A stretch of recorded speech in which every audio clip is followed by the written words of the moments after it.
4300 ఏళ్ల నాటి సింధులోయ నాగరికతకు చెందిన పశుపతి ముద్రిక అంతర్జాతీయంగా చర్చకు దారితీసింది.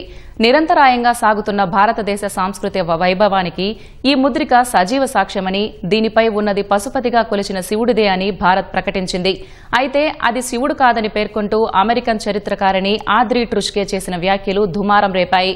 అది శివుడు కాదని, యురేషియా సంస్కృతికి చెందిన దేవుడు అంటూ ఆమె కొత్త వాదనను తెరపైకి తెచ్చారు. ఈ ముద్రిక ప్రాచీన ఇరాన్ ప్రాంతానికి చెందిన ప్రోటో ఎలమైట్ కళాఖండాల పోలికలతో ఉందని వాదించారు. ట్రుష్కే వాదనను భారతీయ నిపుణులు తిప్పికొడుతున్నారు. ఈ ముద్రికపై ఉన్న ఏనుగు, నీటి గేదె, ఖడ్గమృగం వంటివి ప్రాచీన ఇరాన్లో అస్సలు లేవని, కేవలం భారత్లోనే కనిపించాయని గుర్తు చేశారు. అక్కడ మనిషి యోగి భంగిమలో ఉన్నాడని, మరి యోగా కూడా ఇరాన్దే అంటారా అని ప్రశ్నిస్తున్నారు.